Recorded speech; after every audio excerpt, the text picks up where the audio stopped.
The purpose of this lecture is to ask the trainees to reflect on how to support children who have English as an additional language. We're starting off looking at what the government says about how EAL is an important issue. That's a national concern, not an inner city issue. And getting trainees to think about their situation and how it concerns them. It's also looking at the Northwest. Obviously we're in Lancashire here, so we're looking at how the support service supports children who have English as an additional language in Lancashire. Okay, welcome to English as an additional language.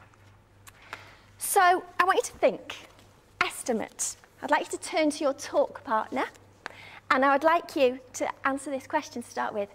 Estimate, how many languages do you think there are in England? Can you turn to someone next to you and have a quick chat?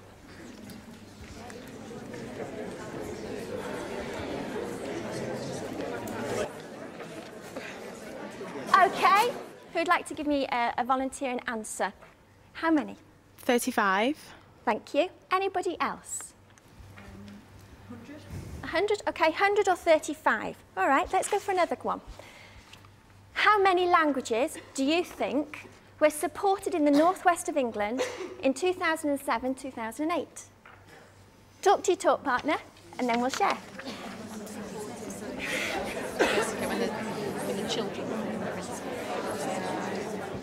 Okay, let's share. Would anybody like to volunteer an answer?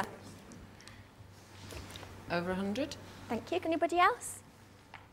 I'd say something similar, but obviously with the Northwest not being as culturally diverse as somewhere like London, it's not going to be as high as somewhere like that, so I'd say about something similar, around 100.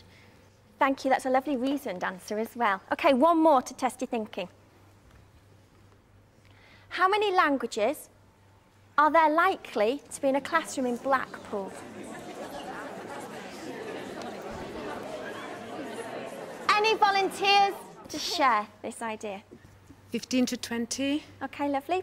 Anybody else? I'd say about 5 or 6. Okay, thank you. The answer is varied, but generally in the UK it's over 200. Okay. In the Northwest, 42 different languages on average, and on average there are 3 children per class in Blackpool. So think about your class and how diverse it is. And then all of a sudden you have a child who has English as an additional language as well. How do you deal with that? How do you make sure that they are supported in their learning? And that's what we're going to be talking about and focusing on so that you can reflect on your classroom. And I want you to think about the Northwest because that's where we are. But this isn't unusual. There is a service in Lancashire that provides support to teachers on how to provide learning opportunities for children with English as an additional language. Here's some statistics. The thing that's interesting to me is Lancaster, 19%. That's quite interesting, isn't it? Because it's not an inner city issue now. English as an additional language is no longer a Birmingham, Manchester or London issue. It is a Lancaster, Preston, Blackpool, Ormskirk issue. Another statistic. Here is again from the EMAS Lancashire service, and what they provide is a statistic that is looking at the newly referred children. Look at the children, 206, is it 5? 205 Polish speakers in one academic year in the Northwest. Makes you think, doesn't it? Okay, this is now a real national issue. And as such, we as teachers need to start thinking about how to support them, how we can do the best for our children, because that's why we are in this fantastic profession. So let's look at what the government says and some research. There's estimated over 700,000 pupils are recording as having a mother tongue other than English. Wow. The Ofsted 2001 report said 201 languages in one borough in London. One borough, one local authority in London. Now you might think, oh yeah, that's London. Well, actually no, it's a Northwest issue as well. It's a national issue and we should be prepared for it. White, other, black, Bangladeshi and Pakistani pupils perform less well. Why? They shouldn't. Most successful schools have strong leadership. That goes without saying in my view. I think if you have strong leadership, good planning, good assessment opportunities and a culture of high expectations, you're bound to have successful learning. The government has committed a lot of funding for EAL, which is great because that proves they think it's important. That's fantastic. If the government's putting money into this, then that means it's a serious issue. And it means we, as teachers, can provide support to children through a variety of ways. And that's great. The other thing that proves the government's taking this important issue to their heart is schools should accept Britain's ethnic and religious diversity and promote understanding and racial harmony.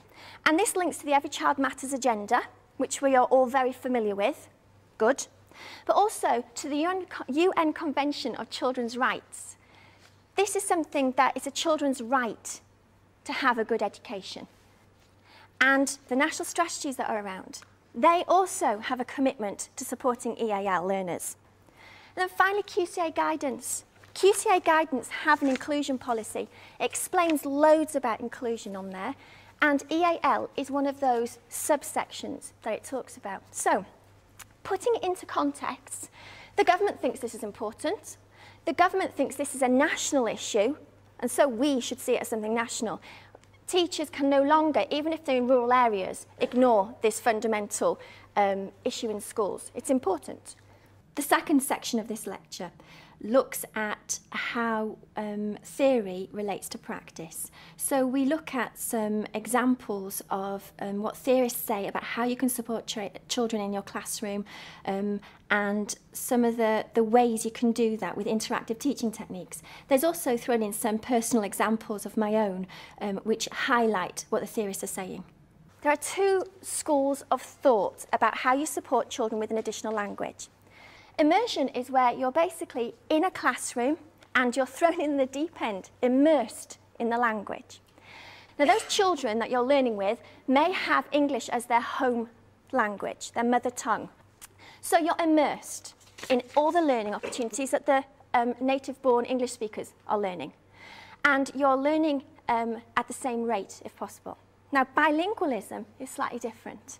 Bilingualism is where you are being taught in your home language. Now, you could be withdrawn from the class and taught by an Urdu speaker or a Farsi speaker, whatever, and then your teacher is actually speaking English. Or you have a support teacher in the classroom who's supporting you in your home language. So the teacher's saying something and they're translating. And there's a bit of both. If you think about it, immersion is the one that you're going to have to do. Because if you're in a borough like London with 201 different languages, how can you teach and find 201 different speakers? Immersion might be the only way you do it, which is throw them in the deep end and help them swim. In true Vygotsky terms, you scaffold their learning. Bilingualism is something that people do think is worthwhile, and children do learn. They do learn through both approaches. I'm going to give you a personal example. Here are two. One is Omar, and one is Martin. Martin was from Bulgaria. When he first came, he says, "My name is Martin." Okay, do you want to go out for dinner now? My name is Martin. And you're thinking, okay, lovely, okay. I taught him through immersion. Omar, I taught as a bilingual support teacher. And I sat with him in the classroom, and I would help him learn the learning objective. So I'd plan with the teacher, change the learning objective, and make it a bit more simplified and visual so I could help him, but it was a one-to-one support. Now, Martin learnt so quickly. Within a year, he was now playing in the playground, fighting in the playground, arguing, lots of swear words, but also having a huge conversation and writing English, writing stories in English. The first thing I did with him was buy a Bulgarian book and say to him one day, "Hello, how are you?" in Bulgarian. And his face lit up like a beacon. And it was amazing, the change in him. I got him to work with other children who had proficiency in English, good levels of language, who spoke well. And they worked with him on a mixed ability groupings. So again, going back to Vygotsky, which you all know about, I scaffolded his learning, but I also put him with a significant other. So his zone of proximal development improved. He was able to achieve it. Omar was slightly different. and he took a lot longer. So by the end of the year, he was able to fight in the playground, say swear words and play, but he actually had more difficulty in writing stories and discussing and sharing ideas because he only worked with me. So it's interesting. In my view of them, I think they were both cognitively the same, but English was the hook, the difficulty for both. So both approaches are good, but there's one person in particular, Jim Cummins.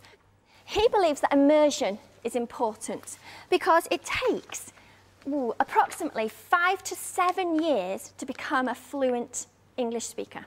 For you to be able to pick up a language, 2 years, basics, communication, going to order something. But to be a native, proficient speaker, 7 years, think about it, that's a whole school career. And the way that people have noted, Ofsted as well as Jim Cummins, on how they improve the fastest rate, immersion's the fastest rate. Bilingualism, you get there, but immersion's the fastest rate. Cummings further discusses how you can support a child who is proficient in their mother tongue, who has fluency in their mother tongue, is more likely to grasp another language quicker. So really, Cummins is saying the reason that you would learn Welsh if I put you in Wales, or Croatian, or Spanish, is because you are already good at English, your mother tongue. Your mother tongue is already excellent. You can read, write, and communicate in it, which means you will pick up another language easier than if you didn't have your mother language. If you were not very good at your home language, then you'd have trouble. He calls this developmental interdependence. Now, Baker develops Cummings' theories, and he also analyses them. And he says language abilities can be categorised into sections such as reading, writing, speaking, and listening. He says that you learn it through a simultaneous or sequential way, and that basically means you can learn a language whilst learning another. So you could learn English, and you could also learn Spanish at the same time. But sequential is actually you learn one language, then you learn another, then you learn another. Or you learn part of a language, such as grammar, then you learn conversational stuff and vocab, then you learn something else about it, like writing. There's 2 approaches to doing it. What he says, however, is that you learn all of it, whether it's sequentially or simultaneously, through social interactions. Back to Vygotsky. Social interactions. You socially interact with people, therefore you learn a language because you understand where it's coming from, you understand how it works, you understand the nuances, if you like, of it. He also says that to become a proficient language speaker, in this case English, you need to be proficient or good at all 4. You need to have receptive skills and productive skills. And what I want you to think about is how we get there. How do we get children to become proficient? How do we get children to have good language acquisition? Back to Jim Cummins. Jim Cummins devised this framework, which I think is fantastic, purely because it's getting you to think about the learning opportunities you're providing children. If you notice on the edges, there's cognitively undemanding, cognitively demanding, context reduced, context embedded. Basically, things that are making your brain work, things that don't, things that you make sense, that you understand, things that you don't understand. Now, he says that learning opportunities should always be in the quadrant B. This is where it's context embedded. Children know why they're doing it, what they're doing, it's got a purpose. But it's also cognitively demanding. It's pushing their intellect further. They're not coasting.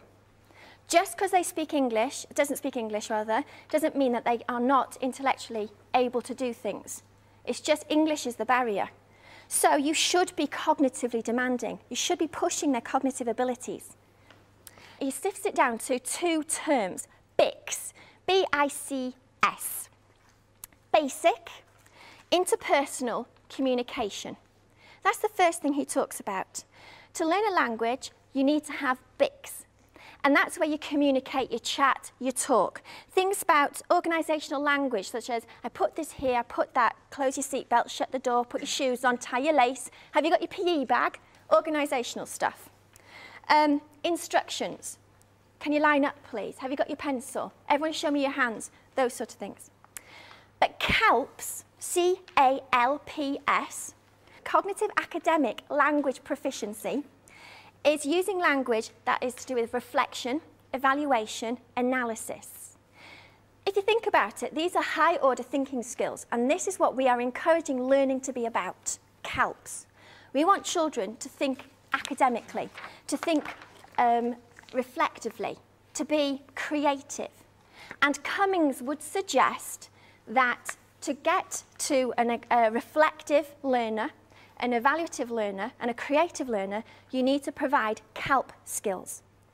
You do that by doing B, context embedded, cognitively demanding. And here are some. One-to-one techniques do work. One-to-one with a teacher or teaching assistant or child, significant other, as Vygotsky would say. Interactive techniques, things like show me boards, get up and go activities, drama, role play, hot seating, artwork, music, everything. Demonstration, you demonstrate, they demonstrate, their friend demonstrates. Mixed ability group work. Mixed ability means that you learn from each other. You're learning from somebody who is capable, who is able to share their ideas with you, who make you feel confident. Cognitively undemanding and context reduced are things that you don't really have to think too much about, and you don't really understand why you're doing it. So things like colouring in. That is cognitively undemanding, context reduced. You don't want to do that. You want to make it more interactive. And the way you do that is the quadrant B. A worksheet can be cognitively demanding, but some worksheets aren't. So if you do provide the worksheet, then think how you're going to use it. Make it cognitively demanding and make them understand why they're doing it. There's a purpose for this. The next slide shows you some ideas of how you could use each quadrant, what activities you could do. So here, cognitively undemanding, context embedded. This is what's suggested by Baker as well as some other ideas from myself. Context embedded and cognitively demanding is in the box. You need to provide role-play dramatic stories, turn-taking. Turn-taking takes a lot of thinking. It does, if you think about it, because you have a lot of social skills in that and a lot of language. Group work involves as well. Cognitively undemanding, you can see here. Describing stories on TV. You think actually that's quite good, but you have to know what you've seen. Think about the X Factor or Strictly Come Dancing. Okay, how would you describe John Sargent? Okay, unless you knew who John Sargent was and you'd watched him, and you could then use descriptive language such as stomping, sliding, moving, turning. These words are abstract unless you see it. So discussing a story is quite hard sometimes unless people have a contextual understanding and you've got the language with it. So you need to make it real. They have to understand why they're doing it. It has to be context embedded. So they don't understand it. If there's no cultural hook, cultural reference, there's no understanding to them. So for you to develop high-order thinking skills, CALP, with children, you need to try and think of making things obvious and relevant and interesting and interactive and visual and kinesthetic, all these things. Frankly, it's good teaching. There is criticism of Cummings' work and the CALPs and Bilk in particular. Wiley talks that BICS and CALP shouldn't be seen as hierarchical. BICS isn't less important than CALPs. CALPs is just as significant as BICS because you need to have the social communication to get on in life. So you need to be able to communicate basic stuff, such as, have you got my pencil? I need to go to the loo. I need to line up, when's dinner? As well as, hey, did you watch the football game last night? Etc. So these sort of communication ones means that you're socially part of the community. and then it'll help you develop the context of CALP. It'll help you develop the cognitive development on that, the academic abilities. Now, Baker suggests here that we need sensitivity. If you're not sensitive, if you're not aware of the demands of the classroom as a teacher, then you're not going to support every learner. And you need to provide learning opportunities for every learner, because every child matters, and it's the children's right to have an education. And if you look at the national strategies, they're pretty tough. There's some things in there they ask you to look at, the nuances of English, such as funny phrases like kick the bucket. How do you describe and expect a child to do that if they don't really understand it culturally? So if you understand that the cognitive demands of the curriculum are pretty fierce in some cases, we expect children to be problem solvers. We expect children to be reflective. And now we expect children to be creative. If so, how do you provide that learning opportunity for English as an additional language? Now, the first thing is to find out where they're at. So it's a measurement. How can you measure if a child has acquired a language? Baker has a threefold threshold, but this one here is 4. Now, if you think about it, the first one is stage 1. It's where you have survival language. If I picked you up and threw you into Croatia, the first thing you'd think about, okay, where's the toilet? The next thing, when's my lecture? The next thing, how do I get there? Now, if you're on holiday, however, and you're anything like me, you wouldn't ask the loo, you'd say, where's the bar? Or lots of chocolate, if I'm in Belgium. So basically, what you want to think about is survival language. Children I've worked with, it usually is things like swear words as well, because that is survival language. Someone's picking on you, the first thing you learn when you're learning English, especially if your child is a swear word. Not nice, but it is. Second, basic sentences. General communication, so you're talking about Coronation Street, you're talking about X Factor, because these are cultural links. You know that they're talking about football, so you learn football language. Any football manager or football player that goes into playing for Manchester United, Everton, whomever, you'll notice within a year their language is fantastic, and you're thinking, gosh, why? 1, because they're immersed, 2, because it's all about football. It'd be very interesting to see if they can actually talk about, I don't know, quantum physics. Stages 1 and 2 take about 2 years to get proficient at. 3 and 4, abstract thought. The national curriculum asks us to get children to be abstract thinkers. And yet, it's only a level 3, or stage 3, stage 4, who is able to be a thinker, an abstract thinker. So this is where they're thinking outside of the box. They're putting an opinion across.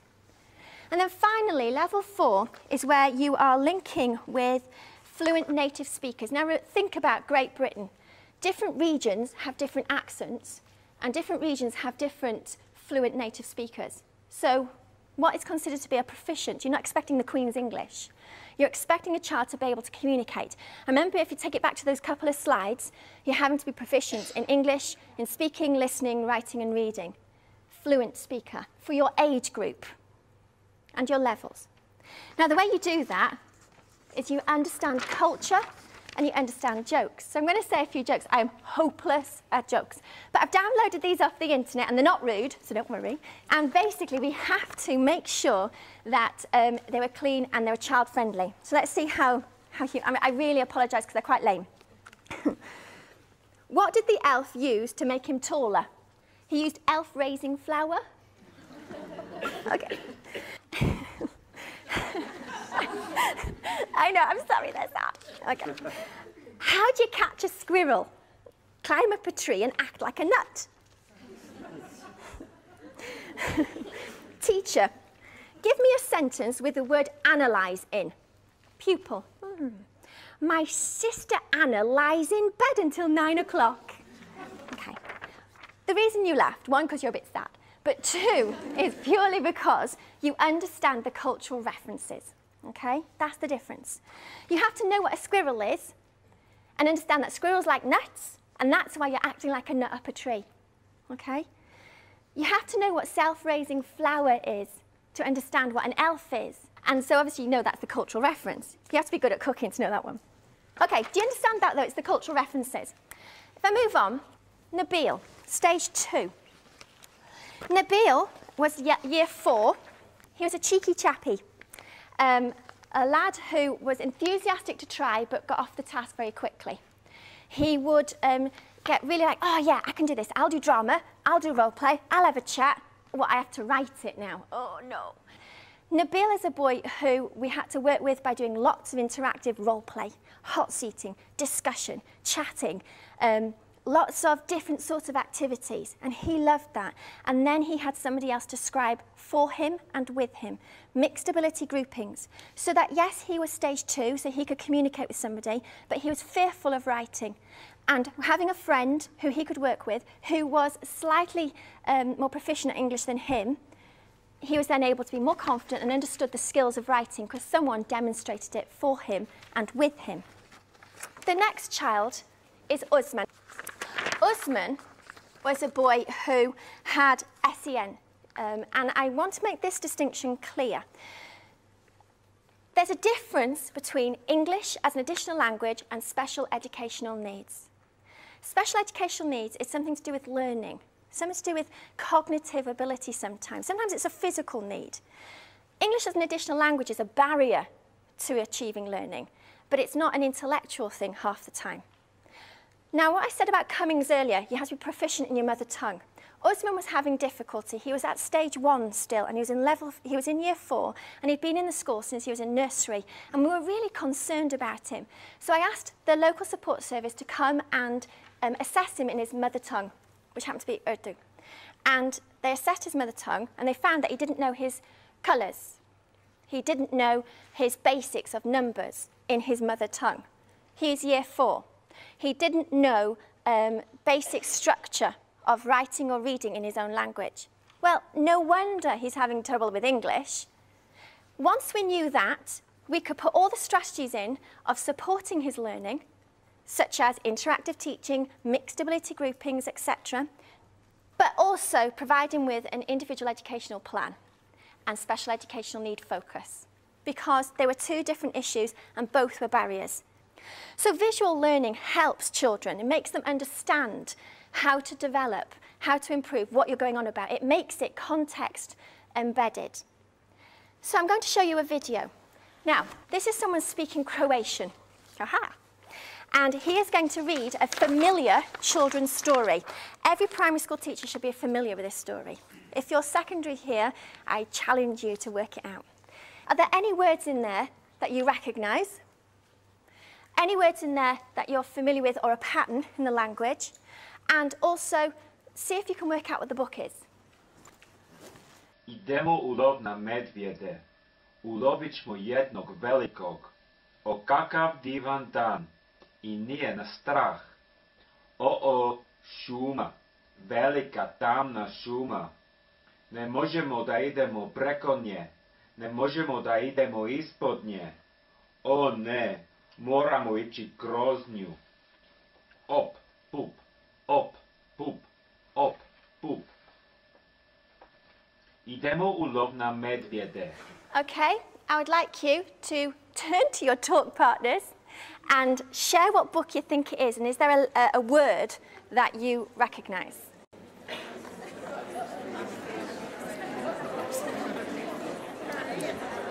I thought it was Willy Goat's Gruff.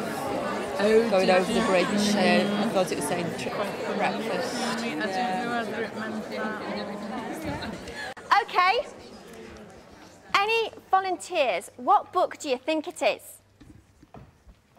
Well, I got Goldilocks and the Three Bears, and Suzanne and Anne thought that it was Going on a Bear Hunt, so we both got bears, but... Okay. Pass it on to somebody else, please. We all think it was the Three Little Pigs. Anybody else? I think it's Going on a Bear Hunt. We're going on a bear hunt. Why? Because of the repetitive language. Okay. Right, true Blue Peter fashion, let's find out. Idemo u lov na medvjede. Ulovit ćemo jednog velikog. O kakav divan dan. I nije na strah. O, šuma. Velika tamna šuma. Ne možemo da idemo preko nje. Ne možemo da idemo ispod nje. O ne, moramo ići kroz nju. Op, pup. Op, pup. Op, pup. Idemo u lov na medvjede. Right, first question. Which method helped you understand the story? Okay, so show of hands, how many of you understood it better with the visual aids? Show of hands, please.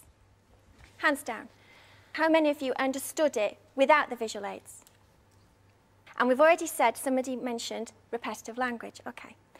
Question. Which method do you think a child would understand? Hands up if you think first, without visual aids, second with. Second, who thinks that? Okay, hands down. First, who thinks that? Hey, I'm teaching something.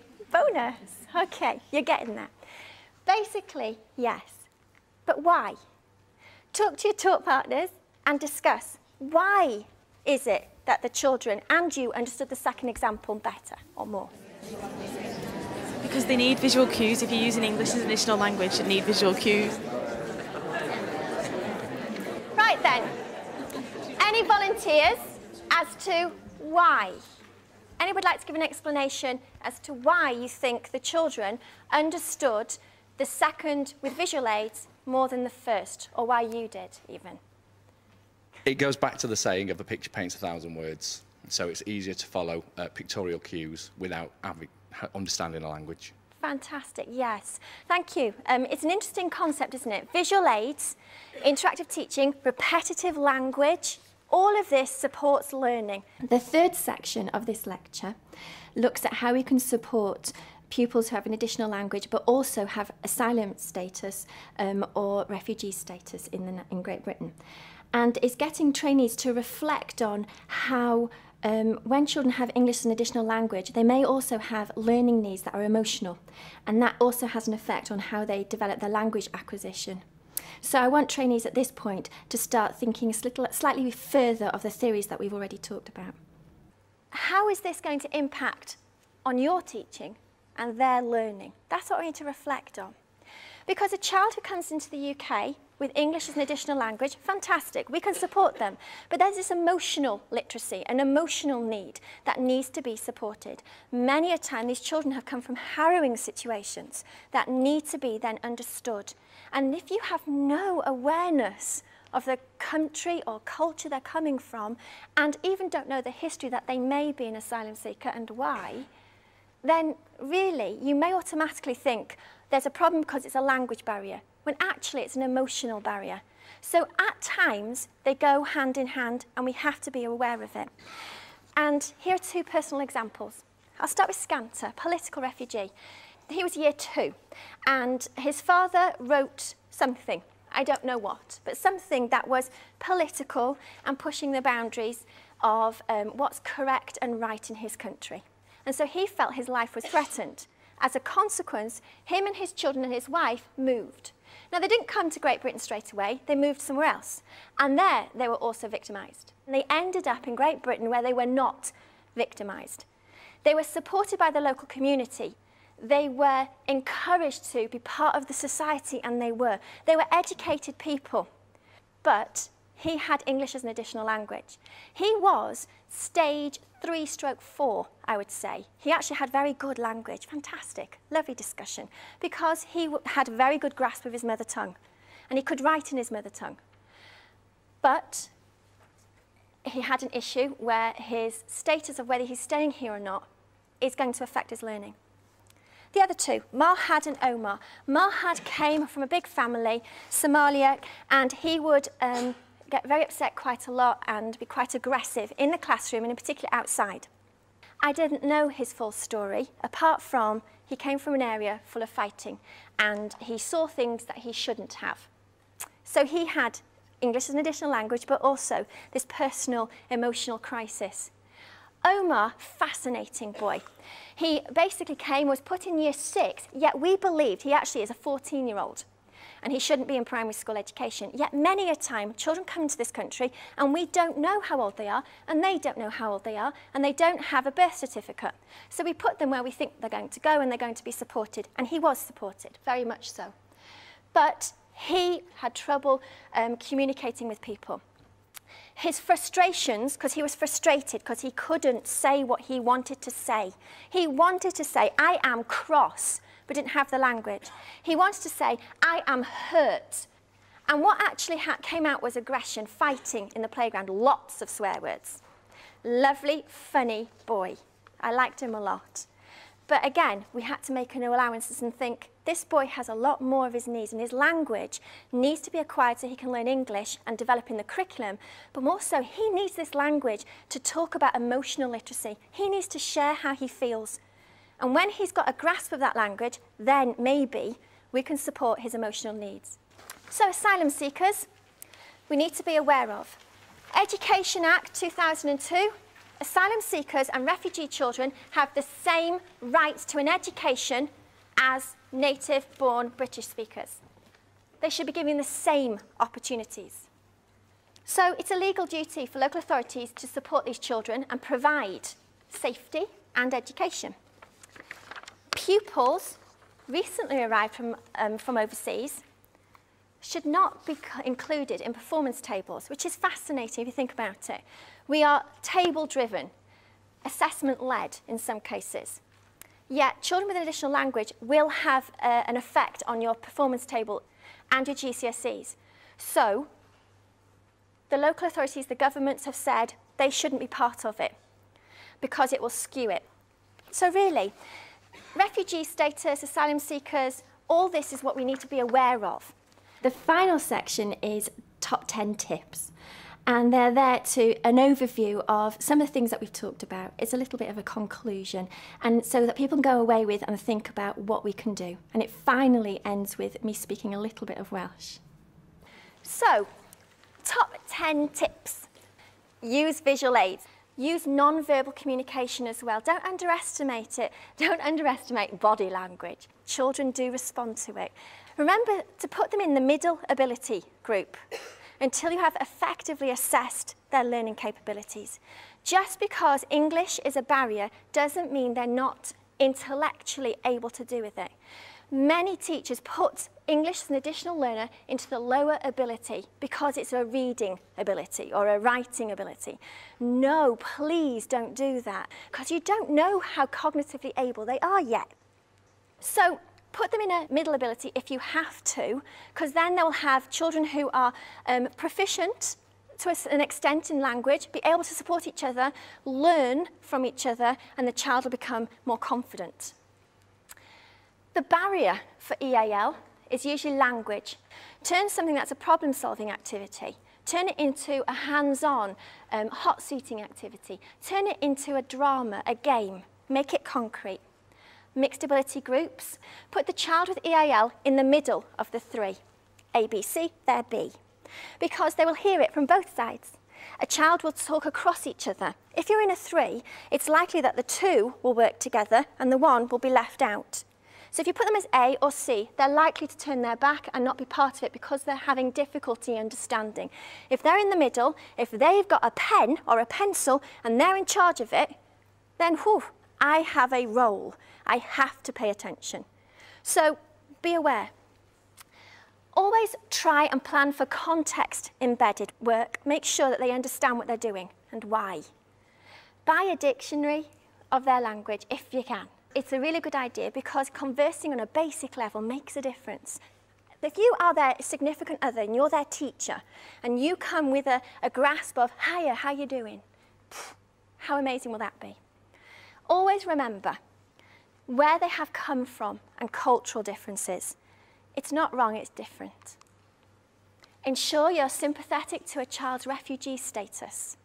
You understand it, especially if it's not confirmed as yet. And in particular, their emotional needs.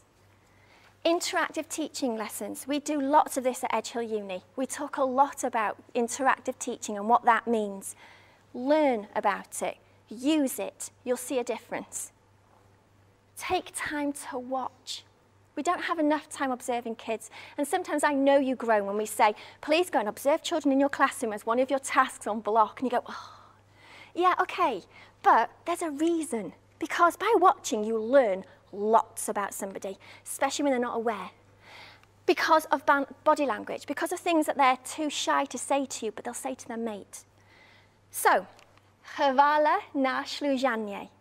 If you're not sure what that means, diolch am urando. Or, thank you for listening.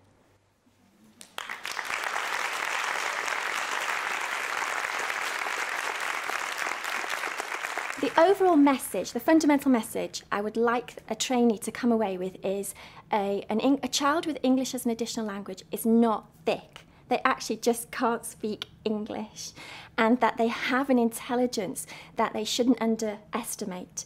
And so put them in the middle ability group first, and then start evaluating what they need to do to develop their English.